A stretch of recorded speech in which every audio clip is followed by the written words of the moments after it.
2025 September 29వ తారీఖుని మన కెర్లంపూడి లిమిట్స్లో ఈ గంజాయి అక్రమ రవాణాకు సంబంధించి 3 ముద్దాయిల్ని అరెస్ట్ చేయడం జరిగిందండి. అప్పట్లో మీ అందరికీ తెలుసు 355 కేజీల పైగా గంజాయిని, ఒక ఇన్నోవా కార్ని ఇవన్నీ కూడా సీజ్ చేయడం జరిగింది.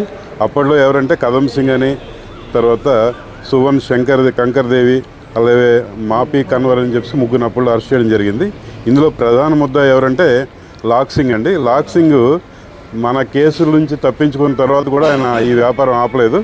ఈయన ఏంటంటే తెలంగాణకు సంబంధించిన కొత్తగూడెం జిల్లాలో టేకులపల్లి పోలీస్ స్టేషన్లో నవంబర్ 29న అరెస్ట్ అయ్యాడండి. నవంబర్ 29న అరెస్ట్ అయిన తర్వాత ఈయన మనం పీటీ వారెంట్తో తీసుకున్న తర్వాత పోలీస్ కస్టడీ తీసుకుని ఈ నేరం గురించి మనం ప్రశ్నించడం, ఈ నేరం గురించి ప్రశ్నించిన తర్వాత ఈయన ఈ నేరంలో ఒప్పుకోవడం జరిగిందండి.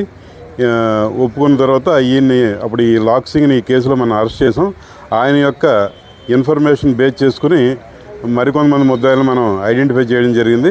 అందులో భాగంగా ఈరోజు చెల్లూరు నగేష్ బాబు అని చెప్పేసి ఈయన విశాఖపట్నం జిల్లా భీమిలి మండలం దాకమర్రి అనే విలేజ్ సంబంధించిన ఆయన. ఈయనకి ఈ కేసులో ఉన్న ముద్దాయికి కొంత ఆర్థికపరమైన లావాదేవీలు ఉన్నట్టుగా తెలిసింది. ఫోన్పే ద్వారా ఒక 55,000 రూపాయలు ట్రాన్స్ఫర్ అయినట్టుగా, అలాగే కొన్ని ఆర్థిక లావాదేవీలు కూడా పోలీస్ దర్యాప్తులో వచ్చింది. కాబట్టి ఆ వ్యక్తిని కూడా ఈ కేసులో ఈరోజు అరెస్ట్ చూపిస్తున్నామండి.